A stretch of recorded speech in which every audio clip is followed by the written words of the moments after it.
हर मुश्किल में जो मुस्कान लाते हैं, सपनों को साकार करने का हौसला जगाते हैं। वेलकम टू नज़रिया, हर नज़र की अपनी कहानी, एक पॉडकास्ट जहां हम लाते हैं आपके लिए अनटोल्ड स्टोरीज और अनटोल्ड पर्सपेक्टिव्स। मैं हूं कनिष्क, ये है मेरी cohost Kritika. And honestly sir, we are honoured to have you as our guest. आज हम बात करने वाले हैं दो ऐसे लोगों से जो अखिल भारतीय नेत्रहीन संघ से जुड़े हुए हैं, एक ऐसी संस्था जो पिछले 6 दशकों से विजुअली इम्पेयर्ड कम्युनिटी को एम्पावर करती आ रही है। तो आज हमारे साथ जुड़े हैं मिस्टर नागेंद्र प्रताप जी, जो ABNS के जॉइंट सेक्रेटरी हैं and who has been working tirelessly to create opportunities and a safe space जहाँ पे visually impaired people can grow in India. And then we have Bharat Mehta ji, जो ABNS में एक टीचर है और यहीं पे पहले एक स्टूडेंट भी थे। So I want to thank him to be our guest and sir we are very inspired by you. Sir, क्या आप हमें अखिल भारतीय नेत्रहीन संघ के ओरिजिन और मिशन के बारे में बता सकते हैं? ये सब शुरू कब से हुआ और इसकी इंस्पिरेशन क्या थी? इसके पीछे काफ़ी इंस्पायरिंग स्टोरी है। इसके जो फाउंडर थे, जो संस्थापक थे, स्वर्गीय श्री महेश प्रताप सिंह राठौर जी, उनका जीवन और उनका बचपन बहुत संघर्ष में व्यतीत हुआ। 6 वर्ष की जब 6 साल के थे तो एक चिकन पॉक्स एक बीमारी होती है, उसके कारण उनकी आईसाइट चली गई थी। तो तभी से फिर वो नेत्रहीनता का शिकार हुए। पर उनके अंदर एक पढ़ने का और आगे बढ़ने का बहुत जज्बा था और बहुत ज़िद थी अपने पेरेंट्स से कि मुझे भी पढ़ना है, कैसे भी मुझे पढ़ना है। अपने जब वो भाई बहनों को जाते थे, देखते थे स्कूल में कि मेरे भाई बहन तो सब जा रहे हैं, मैं घर पे बैठा हुआ हूँ, तो मुझे पढ़ना है। और ये मैं बात बता रहा हूँ आपको 1951-52 के आसपास की। उस टाइम पे स्पेशल स्कूल्स तो बहुत ही मुश्किल से मिलते थे। शिफ्ट एक दिल्ली में एक ही स्कूल था। तो उनकी ज़िद के कारण जो उनके पिताजी थे वो मिलिट्री में थे, तो कहीं से उनको पता चला कि ऐसा एक स्पेशल स्कूल है पचकुया रोड में, ब्लाइंड स्कूल। तो वहाँ पर फिर लेकिन फिर वही कि अभी इतनी कम उम्र है, 6-7 साल की उम्र है, कैसे भेजे घर से, एक वो बच्चा ब्लाइंड भी है, कैसे इतनी दूर भेजें। बिलोंग करते हैं बदायूं ज़िले से, यूपी के अंदर। मदर तैयार नहीं थी उनकी, लेकिन फिर भी ज़िद के कारण उनकी कि मुझे पढ़ना ही है, तो इतनी छोटी उम्र में वो अपने घर से अलग होके एक यहाँ ब्लाइंड आश्रम में पचकुया रोड में यहाँ पे रह के वो रहे और वहाँ पे उन्होंने अपनी स्टडी शुरू करी ब्रेल लिपि में, सब कुछ जैसे ब्लाइंड्स के लिए होता ही है। तो वहाँ से बहुत संघर्ष ये था कि बिल्कुल परिवार से कट चुके थे। तब फ़ोन वगैरह कुछ मोबाइल्स ऐसा कुछ भी नहीं होता था। अगर एक आप पत्र भी, एक चिट्ठी भी भेजते हो तो वो कई महीनों में जाकर पहुँचती थी और वो उसका रिप्लाई भी कई महीनों में आ पाता था। तब तक बहुत सारी चीज़ें चेंज हो जाती थी। तो उस टाइम पे इतनी दूर आकर पढ़ना, और अपनी म्यूज़िक उनका बहुत अच्छा था और अपनी मेहनत से वो उसी स्कूल में गवर्नमेंट टीचर भी बन चुके थे। तो लेकिन उनका एक सपना था कि क्योंकि जो उन्होंने अपनी स्टूडेंट लाइफ में जो प्रॉब्लम फेस करी, क्योंकि उस वक्त बुक्स भी नहीं होती थी बच्चों के पास, जो इनकी ब्रेल स्पेशल बुक्स होती हैं, और भी बहुत सारी चीज़ें थी जो उनको लगता था कि नहीं, ये ब्लाइंड को सिर्फ डिपेंड रहने के, मतलब वो अभी पढ़ने के बाद ही वो डिपेंड रहे, मतलब इस तरीके से शिक्षा चल रही है। वो इंडिविजुअल सब काम कर सकते हैं जो नॉर्मल व्यक्ति करते हैं, तो ये उस तरीके से यहाँ पे इनको एजुकेट नहीं किया जा रहा है। तो उनके अंदर वो बचपन से ही सोचते थे कि मैं अपनी एक संस्था बनाऊँगा, वहाँ पे ये सब कुछ करूँगा। तो 1965 में अपनी आफ्टर उनके ग्रेजुएशन उन्होंने ये संस्था की स्थापना करी। 1965 में इसको रजिस्टर्ड करवाया और धीरे धीरे फिर क्योंकि परिवार का भी बिल्कुल कोई सपोर्ट नहीं था, क्योंकि अलग रह हो गए थे बचपन से, और कोई ऐसे कोई कॉरपोरेट फंड या कोई गवर्नमेंट का कोई फंड ऐसा कुछ भी नहीं था। तो वेस्ट दिल्ली में आके पश्चिम बिहार के पास इन्होंने ज़मीन ली, तकरीबन 4000 गज के आसपास थी वो ज़मीन, ज़्यादा ही थी थोड़ी सी। तो वो भी अपने जो उनकी जो सैलरी से जो इनकम जो उनको मिलती थी, उसी से थोड़ा थोड़ा इकट्ठा कर करके उन्होंने वो ज़मीन ली। और उसके बाद फिर पर उनके पास उतने पैसे नहीं थे कि वो बाउंड्री भी लगा पाएँ। तो क्या हुआ कि वो किसी ने कब्जा ली थोड़ी सी ज़मीन हमारी स्कूल की।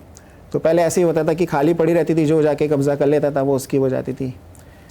तो फिर उन्होंने अपना एक कमरा ख़रीदा था, वो एक रूम में रहते थे वहाँ पे पचकुई रोड में। तो अब देखिए, गवर्नमेंट जॉब खुद की छोड़ना, गवर्नमेंट जॉब को इन कौन कौन कौन छोड़ता है, एक ऐसी संस्था के लिए जो अभी बनी भी नहीं है। और जहाँ पे उनका एक रेजिडेंट था वो भी उन्होंने बेच दिया, और वो बेच के चारों तरफ की बाउंड्री करवाई ताकि ज़मीन हमारी वो ना, क्योंकि अभी बिल्डिंग बनाने के पैसा नहीं था। लेकिन फिर धीरे धीरे इकट्ठा कर करके अपने दोस्तों से और कैसे पब्लिक से जा के उनको बताकर, तो फिर 1971 में इस बिल्डिंग को बनाना शुरू किया।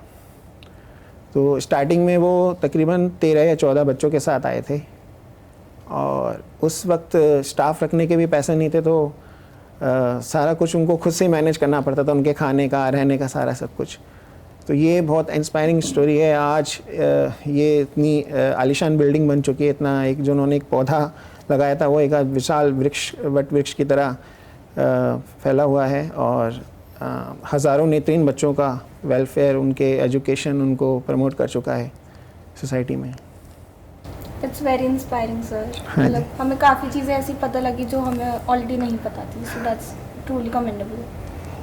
भरत जी, अब हम आपसे ये जानना चाहेंगे कि जैसे आप खुद स्कूल के एक एलुमनाई हैं, तो हम जानना चाहते हैं आपकी जर्नी के बारे में कि आपको कैसे स्कूल ने शेप किया, कैसे हेल्प की, और कैसे आपका कॉन्फिडेंस बूस्ट हुआ कि आप यहाँ पे अब एक टीचर की तरह काम करते हैं।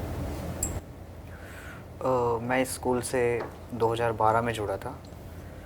तो पहले मैं किसी और स्कूल में था एक्चुअली, हरियाणा में एक हिसार जगह है वहाँ पे, बट वहाँ पे एजुकेशन का लेवल थोड़ा इतना अच्छा नहीं था। तो उसके बाद फिर मुझे किसी ने गाइड किया कि आप दिल्ली में जाइए। तो दिल्ली में यहाँ फिर इस स्कूल में गूगल पे सर्च एक्चुअली मैंने किया था, टू बी ऑनेस्ट। तो यहाँ पे शुरू में आया, तो दूसरे स्कूल का माहौल एक्चुअली में इतना अच्छा था नहीं। तो यहाँ पे जुड़ा तो शुरू में तो रहना भी बड़ा मुश्किल हो रहा था, क्योंकि एक नया एनवायरनमेंट, नया नेचर।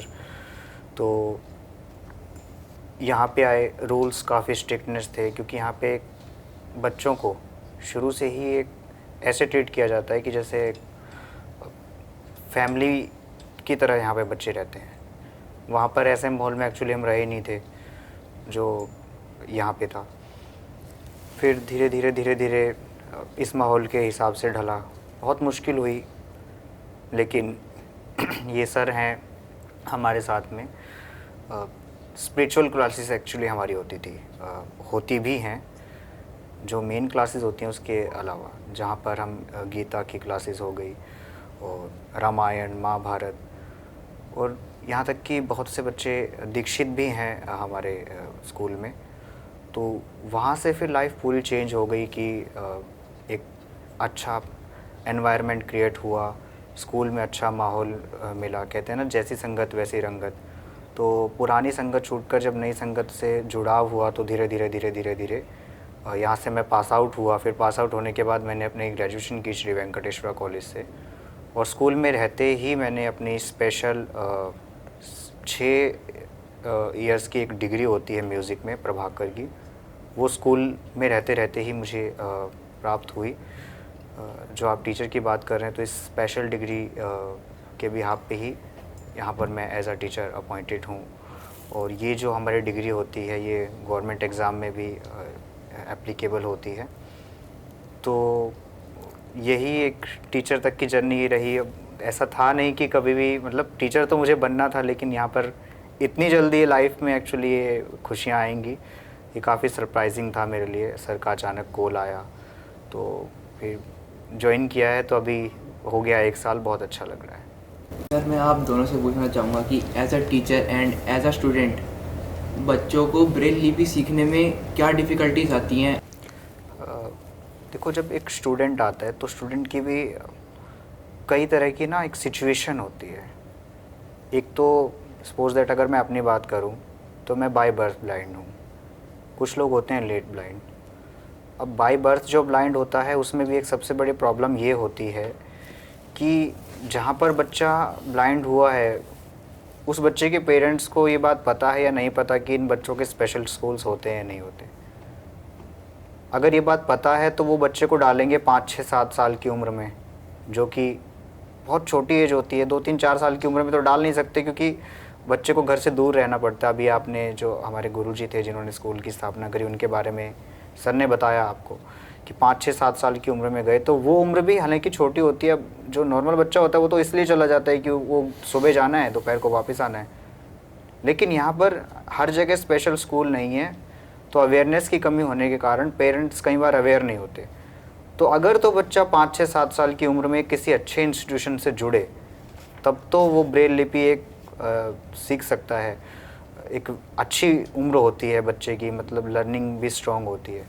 फिर अब दूसरी स्टेज ऐसी आ जाती है कि जब बच्चा 10-12 साल की उम्र में आता है, तो उस समय जो उसकी कैचिंग पावर होती है, लर्निंग पावर होती है, वो तो धीरे धीरे एक उम्र के हिसाब से स्लो होती है। तो वो फिर थोड़ी और दिक्कत आती है। मैं इन दिक्कतों पे भी बात करूँगा कि क्या क्या आती हैं, जो आपका स्वाभाविक प्रश्न है। लेकिन उससे पहले एक भूमिका मैं आपको बता रहा हूँ।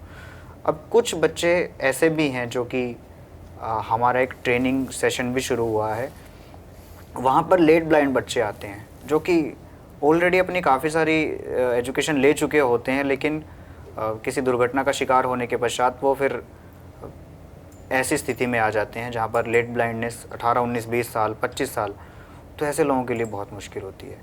अच्छा, एक बच्चे को सिखाने की जहाँ तक बात है, तो शुरू में आता है तो शुरू में बच्चा काफ़ी शैतान होता है। तो वहाँ पर जो स्पेशल टीचिंग होती है, स्पेशल टीचिंग्स में ये सब टिप्स दी जाती है कि इन बच्चों के साथ किस तरह से हमें ढलना है। और अब सबसे बड़ी प्रॉब्लम ये होती है कि बच्चा इतने दूर से आया, तो उसको एक फैमिली नेचर हम दे पाएँ। अगर हम फैमिली नेचर नहीं दे पाएंगे, जब तक कि बच्चा हमसे घुले मिले नहीं, हमसे अपनी बात कह ना सके, तब तक तो हम उसको कुछ भी नहीं सिखा पाएंगे। तो सबसे बड़ा टास्क ये होता है कि बच्चे को वहाँ पर हम उस एनवायरनमेंट के हिसाब से ढालें, परिपूर्ण बनाएं। फिर जो ब्रेल लिपि होती है, वहाँ की जो बेसिक स्टेप होते हैं, जैसे आप में अल्फ़ाबेट्स होते हैं, तो हमारी जो ब्रेल लिपि होती है वो 6 डॉट्स होते हैं उसमें, तो उनके हम धीरे धीरे नंबर याद कराते हैं। फिर बोर्ड्स आते हैं, उन बोर्ड्स को पहचानना सिखाते हैं। तो उसके बाद जब वो पहचानना सीखते हैं, तो फिर बुक्स आती हैं छोटी छोटी, जो 2-2 अक्षर की, जैसे आप छोटे छोटे बच्चों को नॉर्मल सिखाते हैं कि कल, ऐसे ही हमारी ब्रेल प्रवेशिका नाम से एक बुक आती है, फिर उसके हिसाब से। तो ऐसे ऐसे day by day, step by step उनकी ये चीज़ इन्हांस होती रहती है। वही फिर 10-12 साल की उम्र में बच्चा आता है, तो देखो अब वो बच्चा आएगा तो कहीं और से आएगा या फिर नहीं भी आएगा। घर में क्या होता है, पेरेंट्स को कुछ पता नहीं, मतलब अवेयरनेस की सबसे बड़ी प्रॉब्लम जहाँ पर है, सबसे बड़ा हमारा प्रश्न है अवेयरनेस का, सबसे बड़ी चिंता का विषय आज के समय में बना हुआ है। तो 10-12 साल अगर बच्चा घर पे रह लेगा तो क्या होगा, वो सुबह उठेगा, नहाएगा, धोएगा, खाएगा, पिएगा, और उसके बाद सारा दिन वो बेड पर ही रहेगा। तो वहाँ पर तो उसकी हैबिट इतनी भयंकर तरीके से जनरेट हो जाएगी कि फिर उसको उभारा ही नहीं जा सकता है। तो इस स्टेज का बच्चा जब स्कूल में आता है तो बहुत प्रॉब्लम होती है उस बच्चे को। 1 से 2 साल, कुछ बच्चों की तो इतनी समस्या हो जाती है कि वो 10-12 साल तक घर में इस एनवायरनमेंट में, ऐसे एनवायरनमेंट में रहकर मेंटली डिस्टर्ब भी हो जाते हैं।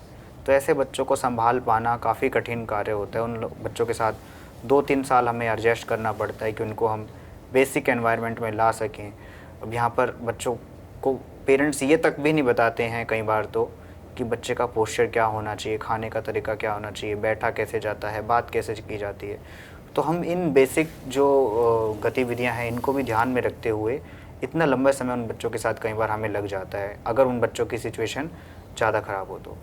वहीं 18-19 साल के जो बच्चे होते हैं, फिर उनके साथ जहाँ तक की बात है, वो ट्रेनिंग का होता है, उनको बेसिक नॉलेज उनकी सारी कंप्लीट होती है कि हाँ भाई ABCD वाली हैं, बस उनको हम डॉट्स वगैरह जैसे बच्चे के साथ करवाते हैं।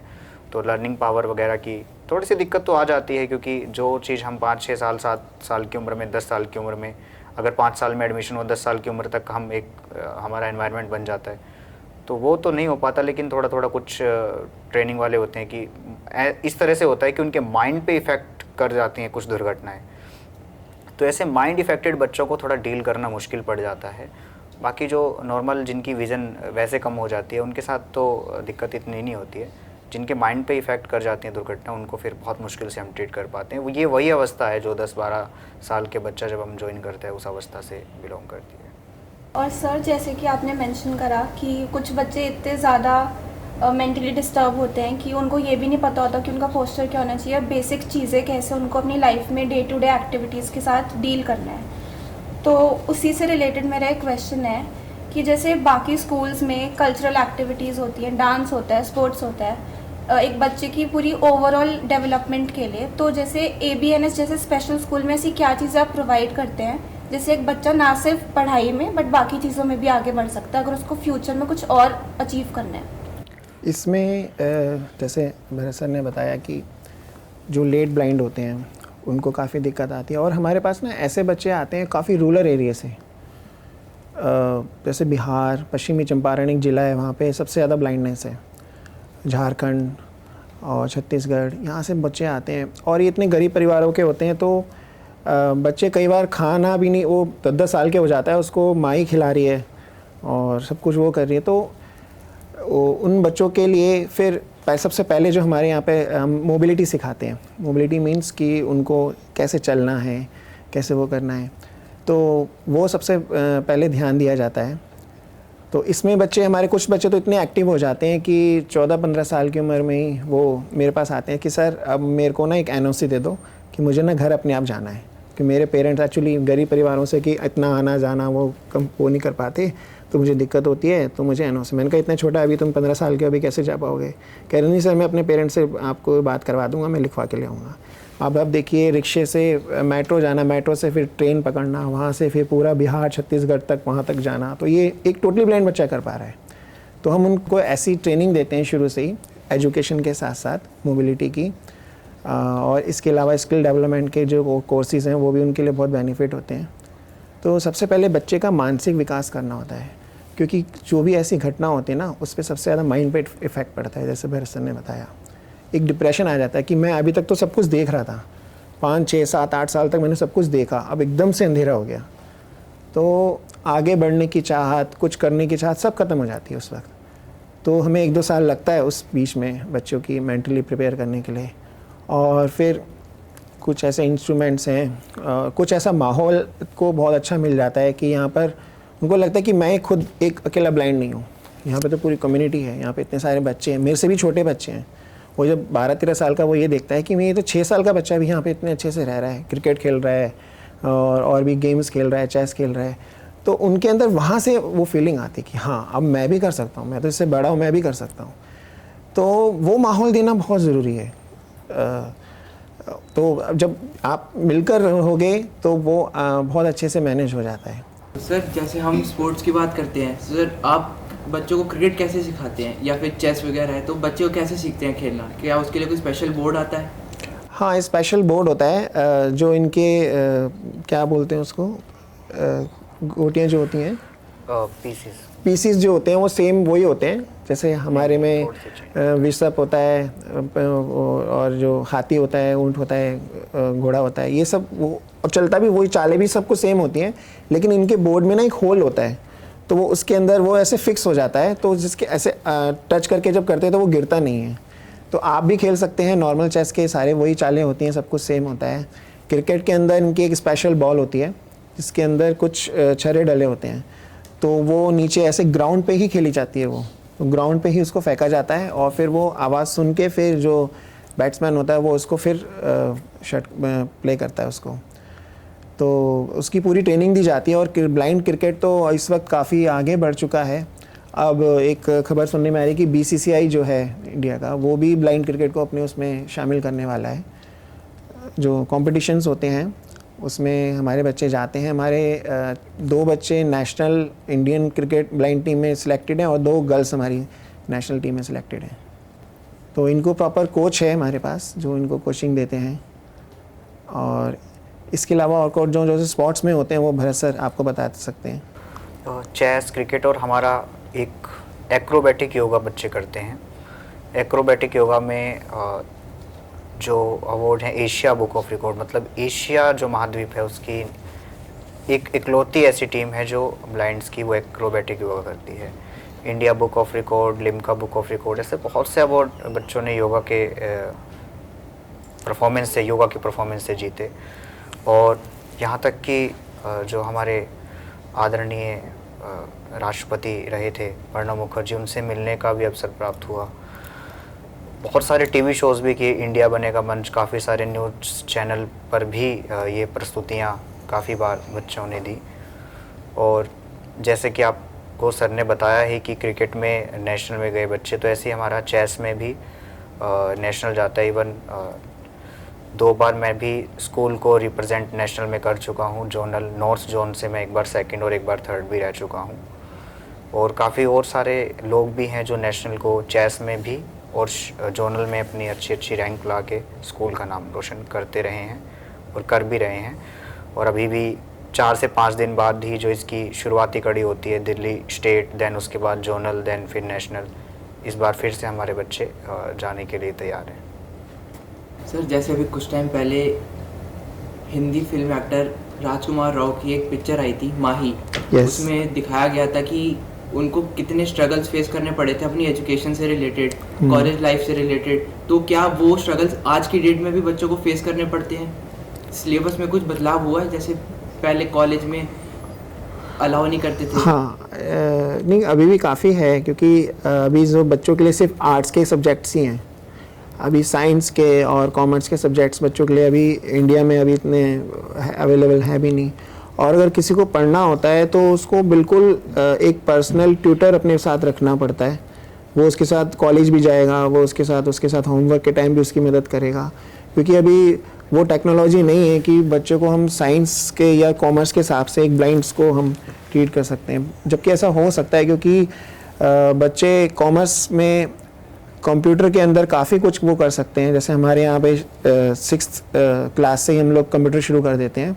इनका एक टॉकिंग सॉफ्टवेयर होता है जॉज नाम का, तो जो भी हम की प्रेस करते हैं, जो भी मॉनिटर पे करंट आ रहा होता है, वो सब कुछ स्टॉक करता रहता है।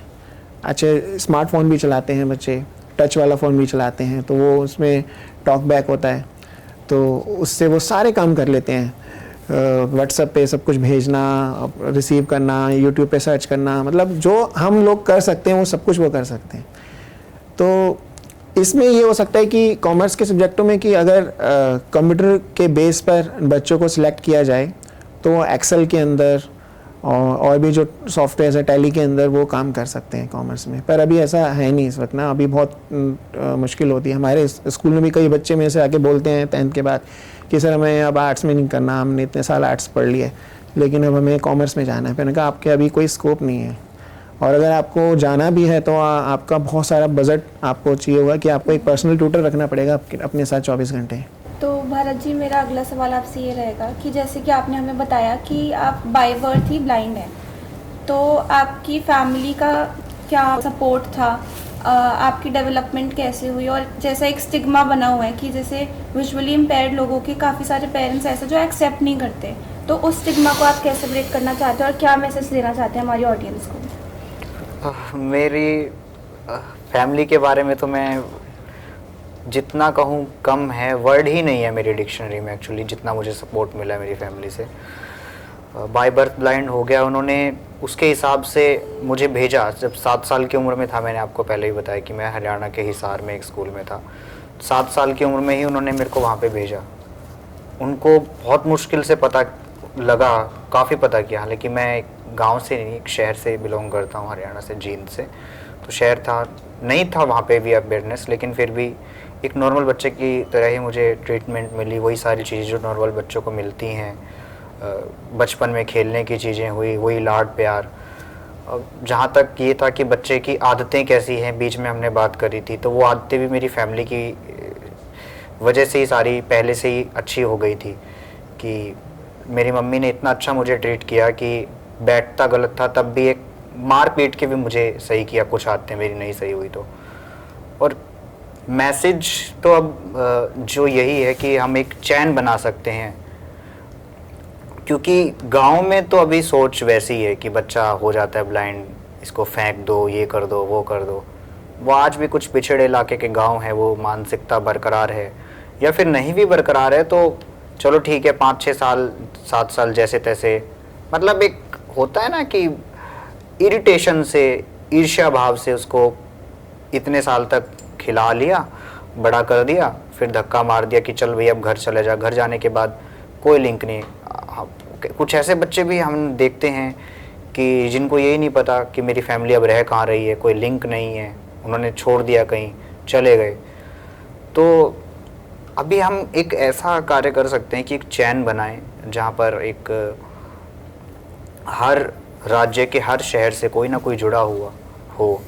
एक डिस्ट्रिक्ट में जितने वो आते हैं, गांव आते हैं, वहाँ से हम सबको उस गांव की 2, 3, 5, 10 लोग मिलकर जिम्मेदारी लें कि भाई यहाँ पर इतने लोग होंगे, उनको हम बताएंगे कि आपके साथ अगर ये सिचुएशन आ गई है तो आप यहाँ के लिए स्कूल्स में जाएं, ऐसे स्पेशल स्कूल हैं, आप जा सकते हैं। उनके पेरेंट्स को अवेयर करें, क्योंकि अभी एजुकेशन की लिटरेसी रेट हमारा इतना भी अच्छा नहीं है। जैसे केरल का तो लिटरेसी रेट बहुत अच्छा है, लेकिन केरल की तरह हर राज्य का लिटरेसी रेट इतना अच्छा नहीं है। तो लिटरेसी रेट के चलते ही अनअवेयर हैं कुछ लोग जो काफ़ी पहले समय के, उनको नहीं पता है कि भाई ऐसा कुछ है। 2 चीज़ें तो ये हो गई। अब एक सबसे बड़ी समस्या है कि अभी भी हमारे देश में स्पेशल स्कूल्स की बहुत कमी है। कुछ स्पेशल स्कूल्स हैं भी, तो वहाँ पर एक वो एनवायरनमेंट बच्चों को टू बी ऑनेस्ट मिल नहीं रहा है। कुछ अच्छे इंस्टीट्यूशन भी हैं। तो गवर्नमेंट को भी कुछ ऐसा कार्य करना चाहिए कि वो अपनी एक अच्छी टीम बनाए, जेन्युइन टीम बनाए, जो ऑब्जर्व करे, खुद जाकर एक स्टडी करे कि वाकई में चल क्या रहा है, कि भाई इंस्टीट्यूशन में हो क्या रहा है ग्राउंड लेवल पे जाके। तो वो ग्राउंड लेवल पर एक गवर्नमेंट को भी स्टेप्स लेने पड़ेंगे। एक person with disability empowerment department बना देने से ही सब कुछ नहीं होगा। उस डिपार्टमेंट को एक्चुअली में इनिशिएटिव लेना पड़ेगा कि हाँ भाई कितने इंस्टीट्यूशन में क्या हो रहा है और कितने इंस्टीट्यूशन की हमारे देश में नीड है, कितने स्पेशल टीचर्स हमें अपॉइंट करने हैं, वो कितने जेन्युइन हैं, कितने नहीं हैं।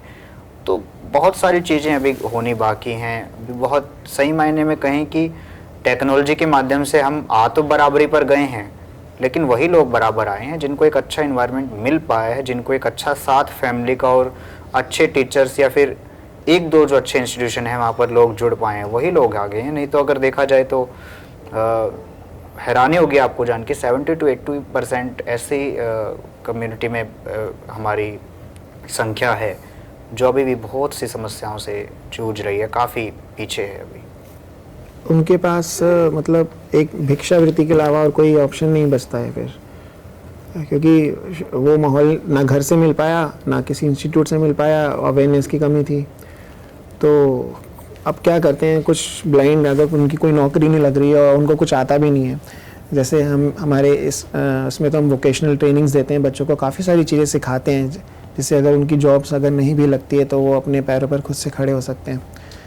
लेकिन इसके अभाव में जो है सबके लिए नौकरी तो है नहीं, 1% कोटा होता है सिर्फ गवर्नमेंट जॉब में, तो वो सब हर एक ब्लाइंड का नहीं लग सकता। तो वो जो जैसे भरत सर ने बताया कि वो अगर माहौल मिल गया तो आप वो आगे बढ़ सकते हैं, लेकिन अभी भी बहुत ज़्यादा अवेयरनेस की कमी के कारण फिर उनको बैगर्स, वही भिक्षावृत्ति ही एक ऑप्शन बचता है। क्योंकि अब हम नॉर्मल में अगर हम लोग नहीं पढ़ते हैं तो हमारे पास बहुत सारे ऑप्शन, हम रिक्शा चला सकते हैं, हम प्लम्बिंग का काम कर सकते हैं, हम मजदूर या मिस्त्री कुछ भी काम कर सकते हैं, लेकिन यहाँ ऐसा कुछ भी नहीं है।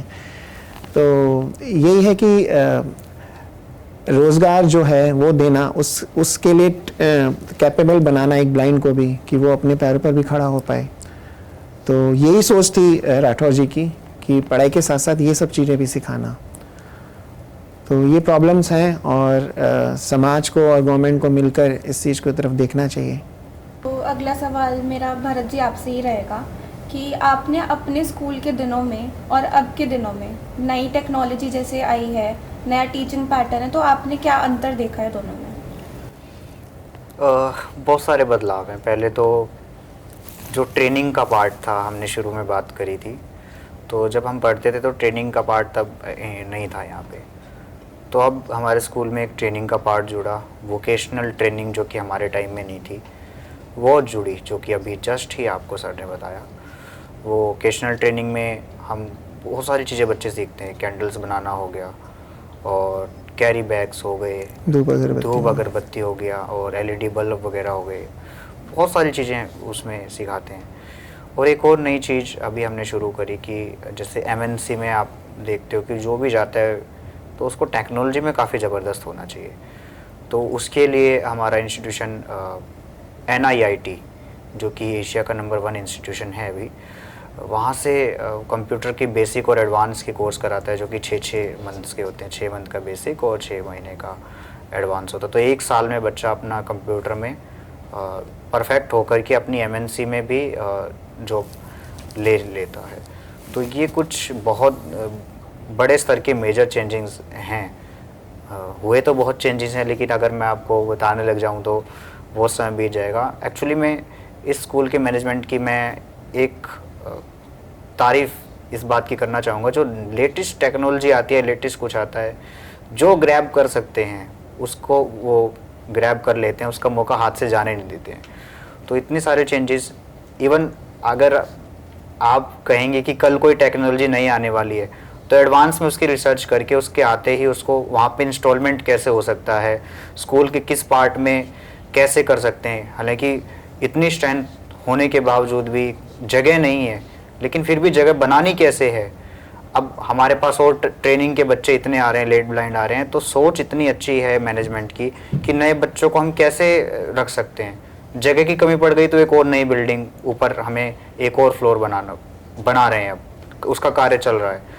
तो ऐसे ही समय की मांग को देखते हुए ये स्कूल का मैनेजमेंट कार्य कर रहा है, और जो भी नई टेक्नोलॉजी हैं उसको इंक्लूड करके जितना हो सकता है अपना हर तरीके से ये एफर्ट मैनेजमेंट स्कूल का लगा रहे हैं। सर, जैसे आपने कई बार जिक्र किया है लेट ब्लाइंडनेस, तो वो लेट ब्लाइंडनेस का कारण क्या है, तो वो होती कैसे है बच्चों को? लेट ब्लाइंडनेस एक्चुअली 2-3 चीज़ें होती हैं इसकी। जैसे कि कोई दुर्घटना हो गई, एक्सीडेंट कह सकते हो आप। एक्सीडेंट में माइंड पे लगती है, इफ़ेक्ट होता है, फिर सर्जरी होती है तो आई साइट चली जाती है। और फिर कुछ होता है कि आजकल तो आपने देखा होगा कि बहुत छोटी उम्र में स्पेक्स लग जाता है बच्चों को, तो स्पेक्स का नंबर बढ़ता इतना हो जाती है सिचुएशन, वो फिर पार्शली ब्लाइंड की कैटेगरी में आ जाता है। तो इस प्रकार के कुछ रीज़न्स होते हैं कि वो ब्लाइंड हो जाते हैं। अब कुछ अवस्था तो ऐसी होती है कि डॉक्टर उनको कहते हैं कि भाई 20-22 साल की उम्र में आपकी बढ़ती उम्र के साथ साथ रोशनी कम होती जाएगी। तो अवस्था कई बार बचपन से भी आ जाती है। तो ऐसी 2-3 अवस्थाएं हैं जिसके चलते लेट ब्लाइंडनेस जनरेट हो जाती है। कुछ डिजीज़ भी होते हैं, जैसे माइंड का एक फीवर होता है। ऐसे कई बच्चे हैं हमारे पास। एक आगरे से एक गर्ल थी, तो उसको बहुत तेज़ फीवर चढ़ा। वो बिल्कुल देख सकती थी एक रात पहले तक भी बिल्कुल अच्छे से। फीवर चढ़ा रात में ही, इतना ज़्यादा उसका फीवर चढ़ा माइंड पे कि वो सुबह जैसे उठी वो बिल्कुल ब्लाइंड हो चुकी थी। और बहुत इलाज कराया कई सालों तक, लेकिन वो ठीक नहीं हो पाई। तो ऐसे काफ़ी सारी डिजीज़ हैं जिनकी वजह से हो जाती है ब्लाइंडनेस। और जैसे बताया कि स्पेक्स जो लग जाते हैं, अगर बच्चा उसको कंट्रोल नहीं कर रहा है और फ़ोन में ज़्यादा या फिर टीवी बहुत ज़्यादा देख रहा है, तो वो भी धीरे धीरे आईसाइट वीक हो जाती हैं। और कुछ बच्चों की खेलने से, जैसे कोई बॉल लग गई या कुछ और लग गया, इस तरीके से भी हमारे पास बच्चे आते हैं। और एक्चुअली इनकी एक माइंड से कनेक्ट होती है, हमारी आई से एक नर्व्स होती है, वो ब्लॉक हो जाती है। तो उस ब्लॉकेज की वजह से अगर हम इनकी आई रिप्लेसमेंट भी करते हैं तब भी वो देख नहीं पाएंगे। तो इसीलिए फिर स्पेशल स्कूल्स में उनको पढ़ने का लिए फिर हम जो डॉक्टर्स हैं, एम्स के डॉक्टर्स वगैरह हैं, वो फिर रेफ़र करते हैं। और हम ये भी जानना चाहते हैं कि जैसे ABNS एक ऐसा इंस्टीट्यूशन है जहाँ पे फ्री एजुकेशन मिलती है बच्चों को, जी। तो फंड्स कहाँ से आप लाते हैं हर चीज़ को मैनेज करने के लिए, चाहे वो एजुकेशन के लिए हो, रिहैबिलिटेशन के लिए हो या फिर फूड के लिए हो, तो उसके लिए तो सारे रिसोर्सेज कहाँ से आते हैं? ये सब राठौर जी के प्रयास से हो पाया कि सब जनरल पब्लिक डोनेशन से है। आप सोचिए कि हमारा मिनिमम एक मंथ का 10 से 12 लाख रुपए का मंथली एक्सपेंसेस है, क्योंकि 120 बच्चों को रखना, उनका पूरा फूड का, उनके अकोमोडेशन, उनका रहना, सब कुछ, बिजली का खर्चा, स्टाफ का खर्चा, रहने का सब कुछ, तो 10 से 12 लाख रुपए का जो मंथली है। तो हमारा 90% जो है वो पब्लिक डोनेशन से ही मैनेज होता है। तो हमारे मेंबर्स बने हुए हैं जो हमारे को मंथली डोनेट करते हैं, और उन्होंने बहुत ईमानदारी से, और काफ़ी पुरानी संस्था है और बहुत ईमानदारी से चला है, तो लोगों को दिखता है कि हमारा पैसा यहाँ अच्छे से यूज़ हो रहा है, तो वो हमसे कंटिन्यूटी रहते हैं। और 10% जो है कुछ कॉर्पोरेट्स हमें CSR के फंडिंग के थ्रू फंड करती हैं, और कुछ गवर्नमेंट से ग्रांट मिलती है। पर 90% जो है जनरल पब्लिक डोनेशन से ही सारा मैनेज होता है। सर मैं आखिर में आप दोनों को यही कहना चाहूँगी कि आप बहुत अच्छे कॉज के लिए काम कर रहे हैं एंड आई रियली होप कि ऐसे और लोग आएँ जो ऐसे कॉजेज़ के लिए काम करें और इक्वल अपॉर्चुनिटीज़ मिले स्पेशली एबल्ड लोगों को। बिल्कुल। सर ABNS के कैंपस में आप बच्चों को क्या फैसिलिटीज़ प्रोवाइड करते हैं ताकि बच्चे आराम से कंफर्टेबली रह पाएँ? सर कंफर्ट के लिए और बच्चों को अच्छे से रखने के लिए यहाँ पर राठौर जी ने शुरू से ही बहुत अच्छे से प्रयास किया है। हमारा जो प्रीमाइसिस है लगभग 3000 गज में है, जिसमें बच्चों की क्लासेस, बच्चों के लिए एक एक सेपरेट रूम, एक रूम में 4 बच्चे रहते हैं, उनको पर्सनल बेड दिया जाता है, पर्सनल अलमारी दी जाती है और गर्मियों के लिए उनके लिए कूलर और के बंदोबस्त किया जाता है और सर्दियों के जैसे जैसे नीड है बच्चों के, उनके कपड़े, उनके डेली साबुन, तेल वगैरह, ये सब फ्री ऑफ कॉस्ट वहाँ से प्रोवाइड किया जाता है। और बच्चों की जो पूरी दिनचर्या है वो पूरा एक टाइम टेबल बना हुआ है कि उनको 7:30 बजे ब्रेकफास्ट करना है, 12 बजे लंच करना है, शाम को 4 बजे उनकी इवनिंग टी विद स्नैक्स होती है, फिर डिनर होता है और डिनर 7 बजे के बाद फिर जो विंटर्स का टाइम है उसमें हम बच्चों को दूध देते हैं हर एक बच्चे को, और जो समर्स के टाइम में हम उनको एक एक आइसक्रीम देते हैं रात में। और मतलब जितना एक घर पे एक ट्रीट किया जा सकता है एक बच्चे को, बिल्कुल हम उसी तरीके से बच्चे को रखने का पूरा प्रयास करते हैं। पब्लिक का बहुत सपोर्ट रहता है, तो इस वजह से बच्चों को कोई दिक्कत नहीं आती, बहुत अच्छे से बहुत खुश हैं बच्चे। आप आकर कभी भी विज़िट कर सकते हैं हमारे इंस्टीट्यूट में, किसी भी बच्चे से कैसा भी कोई क्वेश्चन पूछ सकते हैं, बच्चे बहुत खुशी से जवाब देते हैं। Definitely sir, I can bet on it. और सर मेरा आपसे अंतिम सवाल यही रहेगा कि जैसे हमारे कैंपेन का नाम नज़रिया है, तो आप समाज के प्रति ऐसा क्या मैसेज देना चाहते हैं कि वो विजुअली इम्पेयर्ड लोगों के प्रति किस नज़रिए से उनको देखें और क्या बदलाव आना चाहिए उनके प्रति? नज़रिया तो काफ़ी चेंज करने की ज़रूरत है। अगर हम बात करें आज से 40-45 साल पहले, तो ब्लाइंड्स को लिए बोला, अगर कोई किसी घर में कोई ब्लाइंड अगर पैदा या कोई डिसेबिलिटी कोई पैदा हो जाता था तो शुरू से ही बोलते अब ये क्या कर सकता है, अब ये ज़िंदगी भर या तो हमारे भरोसे रहेगा या फिर अगर हम नहीं रहेंगे तो ये भीख मांग के खाए पिएगा। लेकिन अब ऐसा नहीं है। आज पढ़ लिख कर स्पेशल जो डिसेबिलिटी हैं जो समाज में हैं, वो पढ़ लिख कर इतना आगे बढ़ रहे हैं, गवर्नमेंट जॉब हासिल कर रहे हैं, अपने अपने छोटे छोटे बिजनेस खोल रहे हैं और इस देश के समाज की प्रगति में अपना महत्वपूर्ण योगदान दे रहे हैं। तो मेरा समाज से यही कहना है कि अगर इनको माहौल दिया जाए, अगर इनको वो अपॉर्चुनिटी दी जाए, जैसे हम अपने बच्चों को हम अपने समाज में और लोगों को देते हैं, अगर इनको भी वो ट्रीटमेंट दिया जाए तो ये भी वो सब कुछ कर सकते हैं जो आम हमारे घरों में बच्चे करते हैं। बस वो उस ट्रिगर करने की ज़रूरत है उस चीज़ को। हमारे तकरीबन 150 से ज़्यादा बच्चे गवर्नमेंट जॉब में हैं इस वक्त। तो सर हम अपने कैंपेन के ज़रिए ये चाहते हैं कि ज़्यादा से ज़्यादा लोगों तक ये मैसेज पहुँचे और वो ज़्यादा से ज़्यादा लोग आपकी हेल्प कर सके इस अच्छे कॉज को और ज़्यादा सक्सेसफुल बनाने में। तो आई वुड रिक्वेस्ट यू कि आप हमारे ऑडियंस को प्लीज़ बताएं कि अगर उनको डोनेट करना है या फिर किसी भी वे में हेल्प करनी है आपकी इंस्टीट्यूशन की, तो वो कैसे कर सकते हैं? सबसे अच्छा तो रहेगा कि आप एक बार विज़िट करें, अपनी आंखों से देखें कि वहाँ पर बच्चों की कैसे सेवा की जा रही है, सब कुछ कैसे मैनेज हो रहा है। तो वहाँ पर आप विज़िट कर सकते हैं। हमारी गूगल पे आप अखिल भारतीय नेत्रहीन संघ टाइप करेंगे तो पूरी लोकेशन, फ़ोन नंबर्स वगैरह सब कुछ डिटेल आ जाती है। तो वहाँ से आप हमें कांटेक्ट कर सकते हैं। जो हमारे जो मेन ऑफिस का नंबर है 9958700678, इस फ़ोन करके आप कभी भी आ सकते हैं, विज़िट कर सकते हैं, ऑनलाइन ट्रांजैक्शन कर सकते हैं, क्योंकि आपको पता है कि सब कुछ मैनेज जो होता है पब्लिक डोनेशन से ही होता है। इसलिए हम आशा करते हैं कि हमें यहाँ से भी सपोर्ट प्राप्त होगा। आज हमने एक ट्रूली इंस्पायरिंग जर्नी को सुना, जहाँ हमने जाना कि हमें जीने के लिए सिर्फ आंखों की रोशनी नहीं, पैशन, पर्सपेक्टिव एंड पर्पस की भी जरूरत होती है। अखिल भारतीय नेत्रहीन संघ हजारों लोगों के लिए एक उम्मीद की किरण है और नागेंद्र जी और भरत जी जैसे लोग एक उम्मीद की किरण बन के आते हैं उन लोगों की ज़िंदगी में जिनको एक पॉजिटिव चेंज की बहुत नीड होती है। आप सभी का शुक्रिया जिन्होंने हमारे पॉडकास्ट में ट्यून इन करा और इस नज़रिए को सुना। अगर आपको आगे भी और ऐसे पॉडकास्ट चाहिए तो keep following us, like our podcast and please comment and share on this video. So thank you sir. Thank you for inviting us. Thank you. Until next time, क्योंकि असली रोशनी आंखों में नहीं हौसलों में होनी चाहिए।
भरत मेहता जी, जो ABNS में एक टीचर है और यहीं पे पहले एक स्टूडेंट भी थे।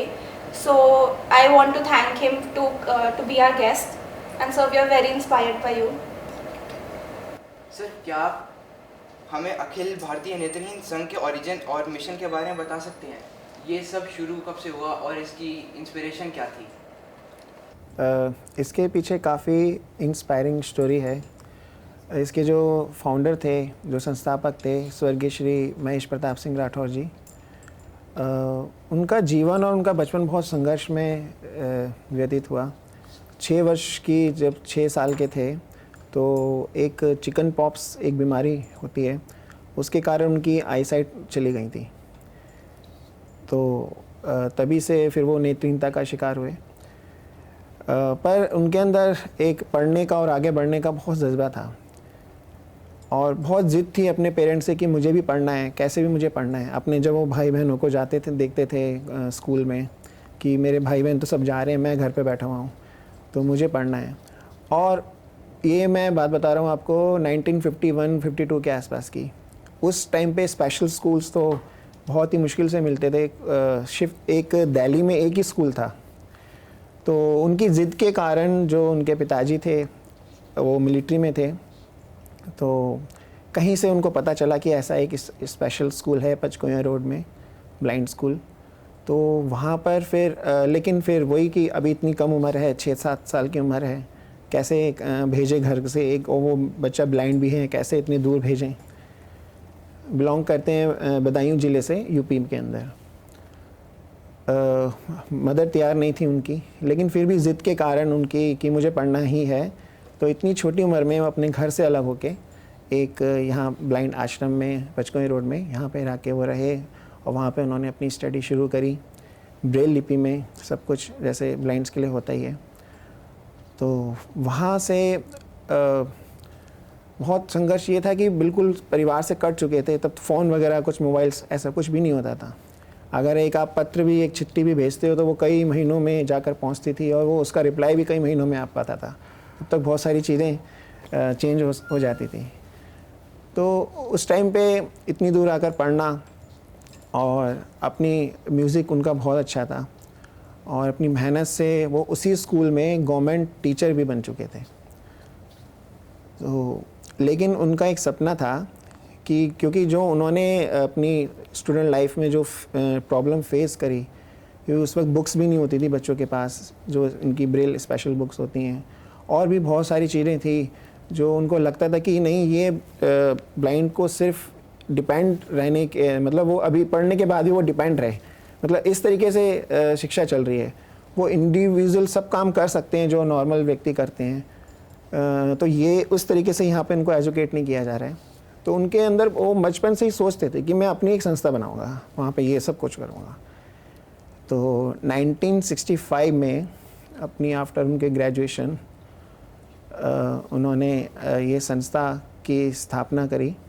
1965 में इसको रजिस्टर्ड करवाया और धीरे धीरे फिर क्योंकि परिवार का भी बिल्कुल कोई सपोर्ट नहीं था, क्योंकि अलग रह हो गए थे बचपन से, और कोई ऐसे कोई कॉरपोरेट फंड या कोई गवर्नमेंट का कोई फंड ऐसा भी कुछ भी नहीं था।